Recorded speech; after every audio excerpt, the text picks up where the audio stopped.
Hi all, welcome back to our channel Diya Bhaskar. ఈరోజు అయితే మనము one of the largest churches in India visit చేస్తున్నాము. అదే church of South India Medak. ఇక్కడైతే మనం ఫస్ట్ ఇలా ఆర్చ్ ఉంటుంది, ఆ ఆర్చ్ నుంచి లోపలికి వెళ్ళాలి. నేనైతే హైదరాబాద్ నుంచి మెదక్ వెళ్ళాను. 2 hours పైన జర్నీ పట్టింది నాకైతే.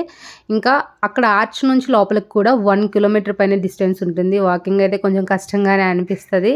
ఇంకా అలా లోపలికి వస్తే ఇక్కడ పార్కింగ్ ఏరియా ఉంటుంది. చర్చ్కి వచ్చిన వాళ్ళందరూ విజిట్ చేయడానికి ఇక్కడ పార్కింగ్లో పార్క్ చేసేసుకొని వెహికల్స్ ఏమైనా ఉంటే ఇంకా కొంచెం ఎదరికి వెళ్తే అప్పుడు మనకి చర్చ్ ఎంట్రన్స్ కనిపిస్తుంది.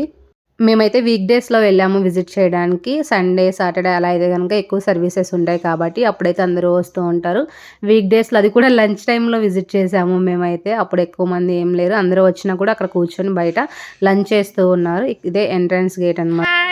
మేమైతే ఈరోజు మెదక్ చర్చ్కి వచ్చేసాము. చర్చ్ కనిపిస్తుందా?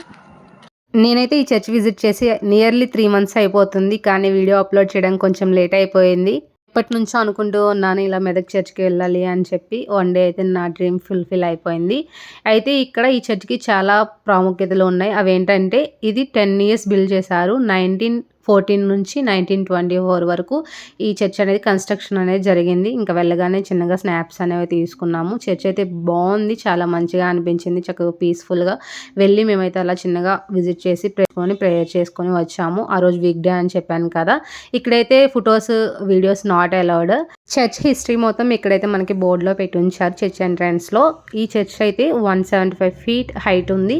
అండ్ ఇంకా ఈ చర్చ్ వచ్చేసి Asia's 2nd largest church in the world. ఈ చర్చ్ని చాలా వరకు ఎక్కువ విజిట్ చేస్తూ ఉంటారు. బ్రిటిషర్స్ అయితే ఈ చర్చ్ని అయితే బిల్డ్ చేశారు. ఈ చర్చ్ని 1924 December 25th ఓపెన్ చేశారు.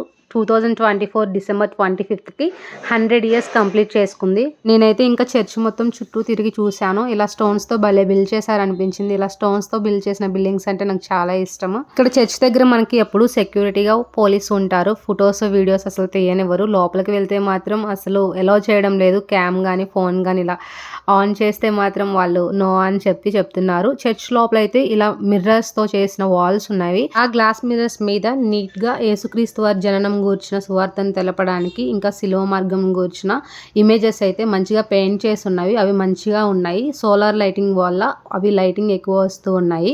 ఇంకా చర్చ్ లోపల చూస్తే కనుక ఇలా చర్చ్ ఎలా ఉంది, ఎలా కన్స్ట్రక్ట్ చేశారు అని చెప్పి మ్యాప్ లాగా ఒక బిల్డింగ్ లాగా చిన్నగా ఒకటి ఇమేజ్ పెట్టి ఉంచారు. భలే అనిపించింది. నేనైతే సెక్యూరిటీ అండ్ పోలీస్ వాళ్ళు బయటికి లంచ్కి వెళ్ళినప్పుడైతే ఈ వీడియోస్ అన్ని తీశాను. చర్చ్ ఎలా ఉంది అని చెప్పి. అందరు లంచ్కి వెళ్ళిపోయారు, చర్చ్లో ఉన్న పాస్టర్ గారు కూడా. తర్వాత అయితే అప్పుడు వీడియోస్ తీశాను చిన్నగా.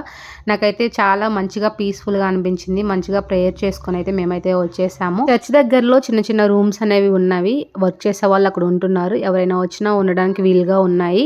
ఇంకా అలా మేము చర్చ్ని విజిట్ చేసి ప్రేయర్ చేసుకొని రిటర్న్ అయిపోయాము. ఆన్ ద వేలో లంచ్ చేసేసి నర్సాపూర్ అర్బన్ పార్క్కి విజిట్ చేద్దాం అనుకున్నాము, కానీ ఇంకా టైం సరిపోలేదు. ఆ రోజు లేట్ అయిపోయి పార్క్ క్లోజ్ చేశారు. ఇంకా మా వీడియో నచ్చినట్టయితే లైక్ చేసి కామెంట్ చేసేయండి.